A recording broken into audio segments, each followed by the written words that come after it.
I was 12 going on 13 the first time I saw a dead human being.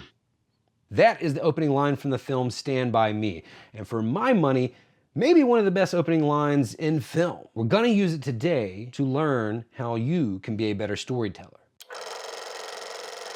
Now, why would you want to be a storyteller? Oh, I don't know, because it is the basis of all human communication and connection. You want to be a better leader, you need storytelling. You want to get a job, you need storytelling. You want to sell your ideas and products and services, you need storytelling. You want to build a community, to navigate trauma, anything that you need that requires human connection and communication requires effective storytelling. Now, anytime I break down a longer form film like this, which is my background, to convey the ways that we can build better stories by reverse engineering these longer form projects, I always get the pushback of like, well, that probably wouldn't work for something shorter, like, I don't know, a video, a TikTok video, or a LinkedIn post, or even a presentation that I'm giving to my company.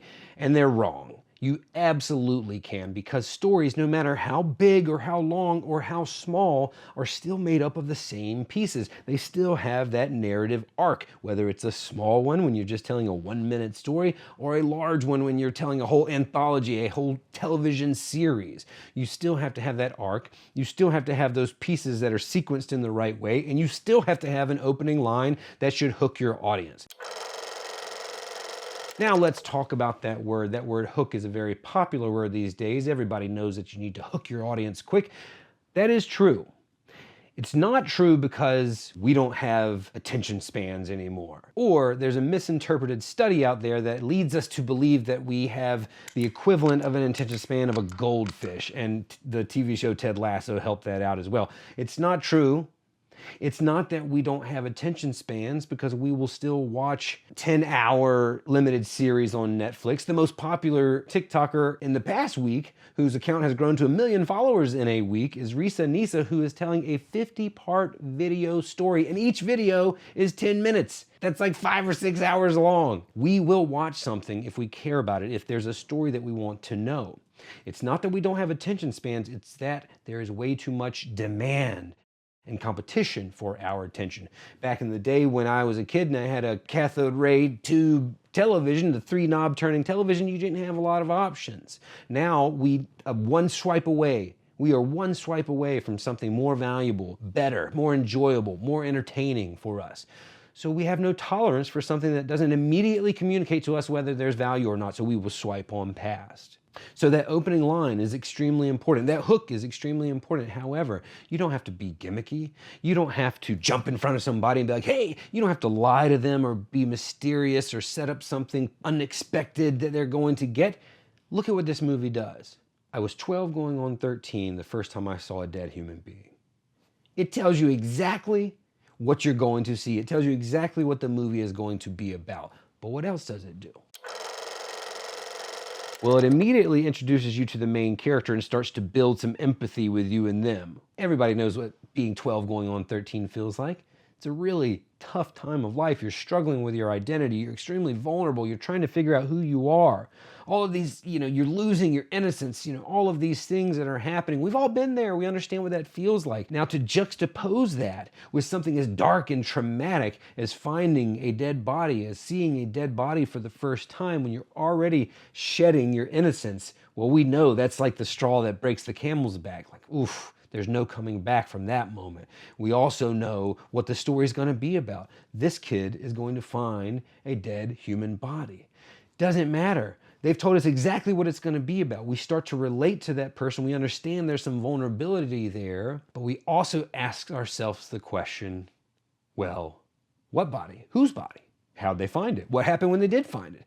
All of that is spiking our dopamine and has us engaged from the very first sentence and dying to know the answer to all of those questions. That is exactly what spikes the dopamine in the human brain, unanswered questions. So all a story does is ask a question, raise a question, and then answer that question, and then raise a question, and then answer that question. Or another way to look at it is, it increases tension and then it releases tension. It increases tension and then it releases tension. The story is not like this happened, this happened, this happened. It's this happened, but because of that, this happened. And then this happened. One piece leads to the next piece. That's exactly what this film does well. We go through the stages of, the inciting incident. They find out about the kid and they have the idea to go find him because they think they'll get written up in the newspaper and they'll be local heroes, giving some ounce of positivity to their otherwise boring and mundane teenage lives, right, in their small town. Now, as soon as they get going, we start to see conflict and trouble. One thing leads to the next. First one is the junkyard dog, Chopper, sick balls. And then that's immediately followed by the junkyard shop owner shaming young Teddy, Corey Feldman's character, because his father almost burnt off his ear. So you're seeing this balance of conflict and the vulnerability that's embedded in that conflict of being that age, being embarrassed in front of your friends. Then we go next to the train scene, the famous train scene, where Vern won't get up from crawling and the train's coming by and Gordy's trying to get him up. And Chris and Teddy have already jumped off and then they're running and they leap at the final second. Your cortisol, your dopamine is skyrocketing here. And Chris and Teddy are down there laughing at them. Another extremely vulnerable moment where Vern was so scared that he couldn't even stand to run away from a train. Conflict, vulnerability. The essence of coming of age stories. This whole movie is nothing but conflict and showing the vulnerability of these children. Each one of them breaks down and cries at some point. But it's within these two forces, conflict and vulnerability. These create the fire that friendships like that are forged in. You need these two conflicting concepts and themes to make friendships this profound as they are when you're that young.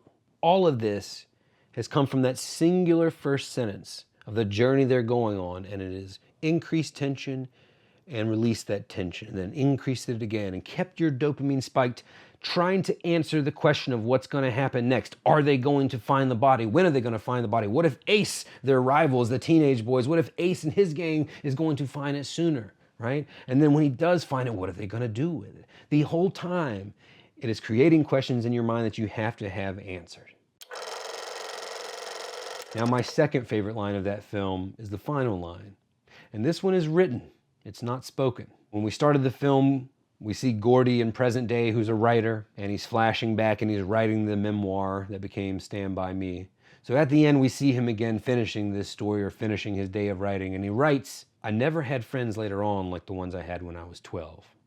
Jesus, does anyone? Oof, like a stake through the heart. Stephen King and Rob Reiner directing the film start the story by telling you exactly what you're going to see. And they end the story telling you exactly how you should feel. Missing that age of innocence, that vulnerability, and that struggle, that conflict that helped you forge those friendships that almost inevitably don't stick around as time goes on, because that is a special time within those two pillars. And they don't try to hide anything from you. They don't try to use gimmicks.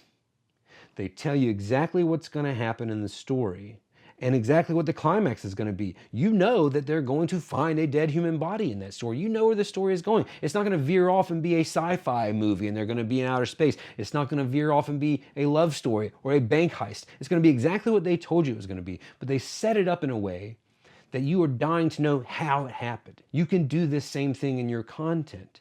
You can do it subtly, using storytelling, alluding to the story that you're going to tell to tee up these questions in your audience's mind to spike their dopamine so they stay engaged for the entirety of your story. Think about this next time you are crafting your stories for TikTok, for LinkedIn, for your email newsletter, or wherever you tell stories to your people. Hope this helps.